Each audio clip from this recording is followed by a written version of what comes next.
Well, hello there and welcome to Travels with Geordie. If this is your first visit, my name is Peter Knowles and I live on that classic wooden motor cruiser currently here in Refuge Cove, Desolation Sound, British Columbia, along with the loving memory of my pup Geordie, all while fixing it and others up for some pretty ambitious cruising. If that's the sort of thing that you might find interesting, please consider sticking around and subscribing. I'd love to have you.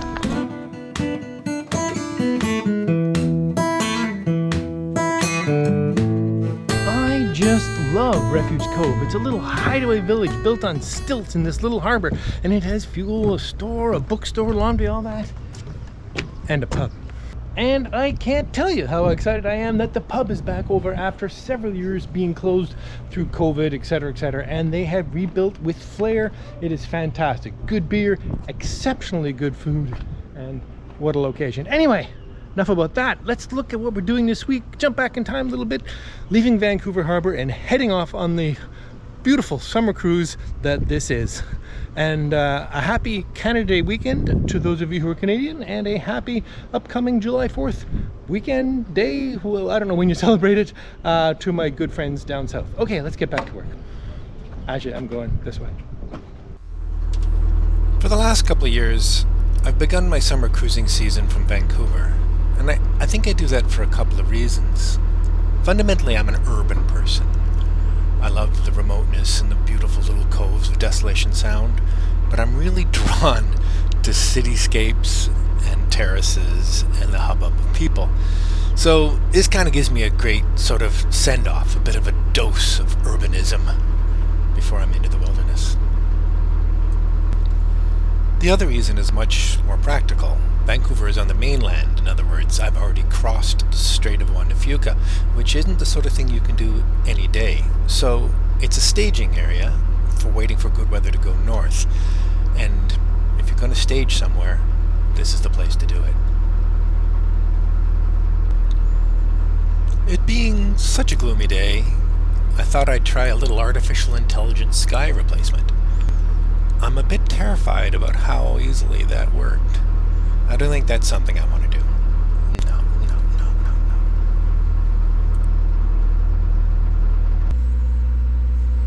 Steaming, the term used for a boat moving under engine power, is a bit contemplative. At 6.5 knots, you don't get anywhere in a hurry, but I just love it. It's time to sit and think and design. Quite pleasant. I decided to stop at Plumper Cove and pick up a ball in the marine park there. It's a nice spot and reasonably well protected, but it is exposed to boat wake in the rather busy channel. But let's see how it goes.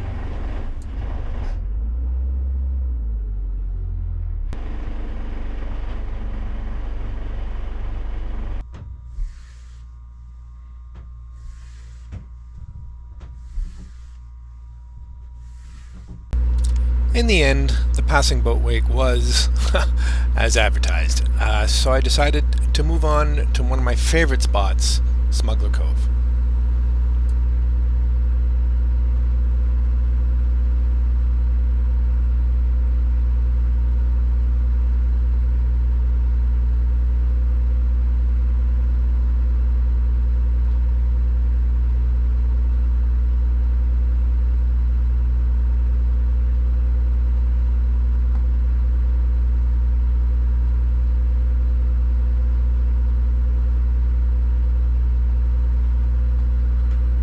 And snug in Smuggler with a nice stern tie actually to my very favorite chain. In other words, I'm in my very, very favorite spot. And I didn't even have to get in the dinghy because a very fine gentleman, I assume from the big trawler behind me, came and took my line ashore. And that is a pretty common part of the stern tie community.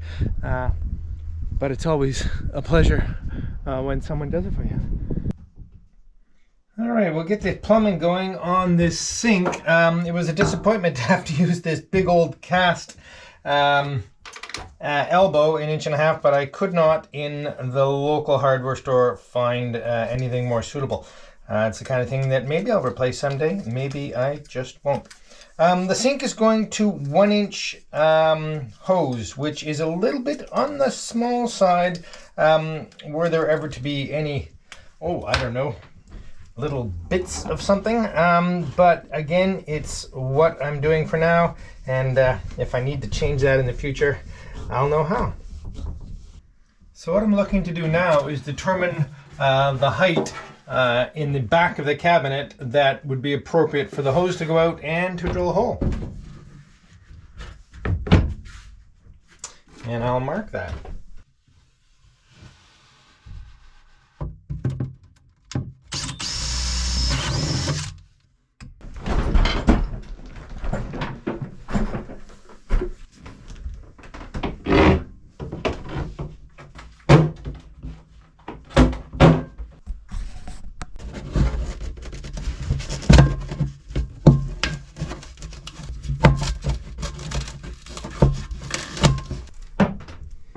It's much easier to install the faucet before the sink because you can access getting at everything through the sinkhole.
So I've just pulled into Hardy Island. It's a marine park, and if you could tell what was going on when you were upstairs all by yourself, I dropped the hook way over on the far side, but as you can see, if you look down through the water here, it is pretty rocky.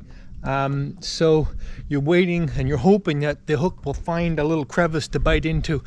There may be some silt in the bottom, but it felt like it bit pretty hard. Anyway, okay, so the idea here is there are some rings on this wall, and if you can see right there, there's a little bit of red paint, and you might be able to see just a little steel ring that's in the rock there, which I'm going to use for a stern tie. Now, I'm kind of on an angle. Normally you would stern tie perpendicular to the shore, which would put my anchor way out over there somewhere, but the wind today is coming right in through here, and because there's no one else here and I don't expect too many others except for perhaps one, I don't mind being on a bit of an angle in here. So I've let out lots of chain so I can be pretty close to the shore, and the next step is simply to hop in the dinghy and run the stern line across to that ring.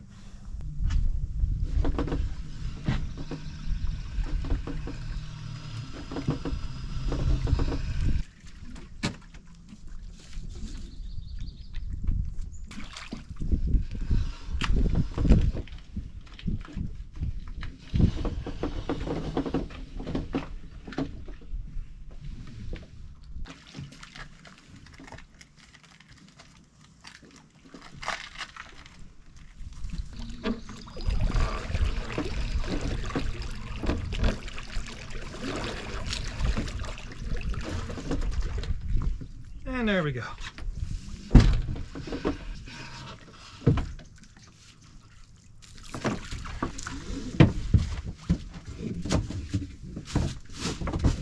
Now I don't want to pull myself too close to the shore here because I don't want to be on the shore, so I'm going to take up a little bit of chain and that'll draw me back out to the middle.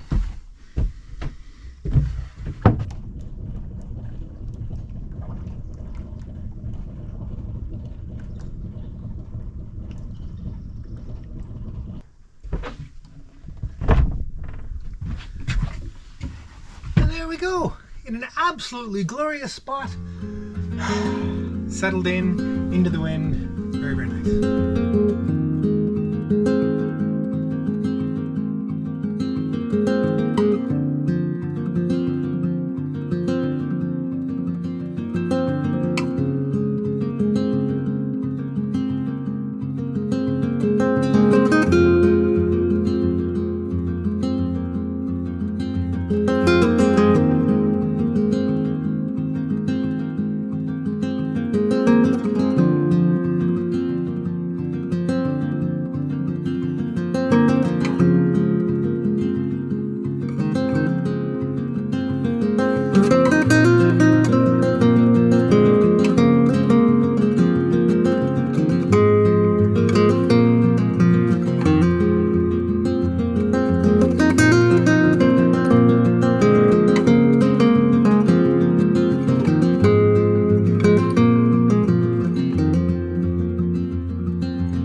as scenic as one might be used to, but it is the bustling metropolis that is the last major provisioning stop on the route north. There is the little town of Lund, but quite limited in terms of serious provisioning, which is what I need to do. I need quite a few more materials for my various projects that I'm working on, and it's a long hike up the hill to where those are in town, but I'll manage. Powell River is also the most northerly ferry link to Vancouver Island, or at least I think it is. Anyway, as a result, Lady Zephyrus will be on that boat tomorrow and joining the boat for the next couple of weeks. The main street isn't really much for provisioning, a few bars, a few restaurants, mostly tourist stuff. For what I need, I gotta go to the big box stores, and there, up the hill. And several hours later, back down the hill, I even managed some shorts. I walked up this hill in green cords. It's hot. As I said, it's a long way up and down this hill. Now let's see if we can find a pub.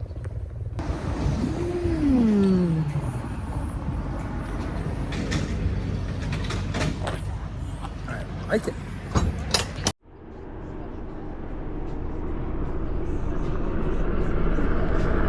Honestly, I couldn't have asked for more. If this place is half as good as it feels, I got a margarita and jambalaya coming. Okay, I didn't see this coming. Costa del Sol, Powell River. Fabulous margarita and absolutely the best jambalaya I've ever had. Okay, so a restaurant recommendation in Powell River. Sorry, you Powell River Lydians.